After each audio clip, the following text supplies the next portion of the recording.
छत्रपती संभाजीनगर जिल्ह्यातील तब्बल 885 ग्रामपंचायतींच्या सरपंच आणि सदस्यांची 5 वर्षांची मुदत संपुष्टात आली आहे। यातच आता 605 नगरपंचायती ग्रामपंचायती अद्याप प्रशासकांच्या प्रतीक्षेमध्ये आहेत।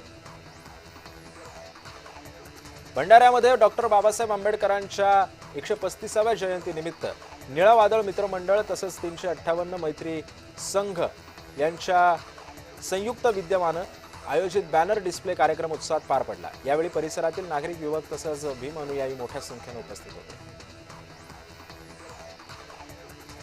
भंडाऱ्यामध्ये जंगली रानमेव्याची मोठी विक्री होत असल्याचं पाहायला मिळतंय। जंगलातील रानमेवा विकून ग्रामीण भागातील नागरिक आपला उदरनिर्वाह करत होते। उन्हाळ्याच्या दिवसामध्ये चारोळीला मोठी मागणी सध्या पाहायला मिळते। धुळे शहरातील प्रमुख नाल्यांमध्ये प्रचंड घाणीचं साम्राज्य सध्या पसरलेलं आहे। यामुळे नागरिकांना प्रचंड त्रास सहन करावा लागतो।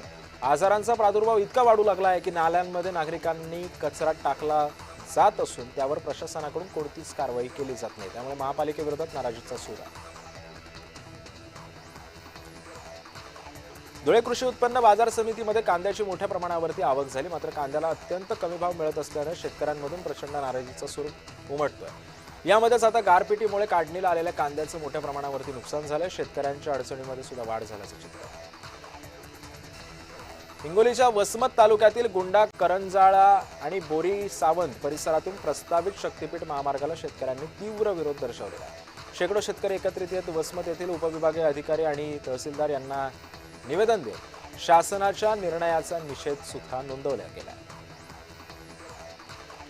छत्रपती संभाजीनगरच्या आडगाव इथं मेंढपाळाच्या 28 मेंढ्या अचानकपणे मृत्युमुखी पडल्या। एकापाठोपाठ एक 28 मेंढ्या मृत्युमुखी पडल्याने मेंढपाळाच्या कुटुंबावरती मोठं संकट ओढावलंय।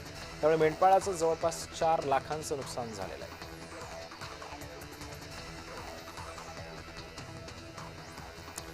जळगावमध्ये गॅस टंचाईमुळे दगडी कोळशाच्या मागणीमध्ये मोठी वाढ झाल्याचं चित्र आहे। व्यावसायिक सिलेंडर पुरवठा ठप्प झाल्यानं अनेक व्यावसायिकांनी व्यवसाय टिकवण्यासाठी पारंपरिक इंधन पर्यायाचा वापर सुरू केलाय।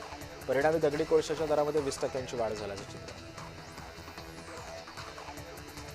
बीडच्या केजचे तहसीलदार राकेश गिड्डे यांचे लातूर अंबाजोगाई महामार्गावरील रेणापूर फाट्याजवळ भीषण अपघातामध्ये त्यांचं निधन झालं। गाडी वेगामध्ये असताना अचानकपणे नियंत्रण सुटून कार पलटी झाल्याचं अपघातात समजतंय असं पोलिसांनी सांगितलं। भंडारा जिल्ह्यातील वरठी येथील नवी रेल्वे क्रॉसिंग मार्गावरील राष्ट्रीय महामार्ग पुलावर डांबरीकरण करण्यात आलंय, मात्र डांबरीकरणानंतर रस्त्याची उंची मात्र वाढली आणि बाजूच्या कडांना मुरुम भराव न दिल्यामुळे मोठ्या अपघाताचा धोका आहे। यावेळी कंत्राटदारांना तात्काळ दुरुस्ती करून कडांना मुरुम टाकावा अशी मागणी नागरिकांकडून करण्यात येते। गोंदियामध्ये रिक्षा झाडावरती आदळून अपघात झाल्याचं दिसतंय। खडकी गावाजवळ झालेल्या अपघातामध्ये 3 जण गंभीररीत्या जखमी झाले। जखमींवरती उपचार सुरू आहेत। सिंधुदुर्गामधल्या तळाशीतील खाडीपात्रातले आंदोलन 10 दिवसांनंतर स्थगित झाले। खाडीतून वाळू उपसा होत असल्याने आंदोलक हिंसक झाले होते।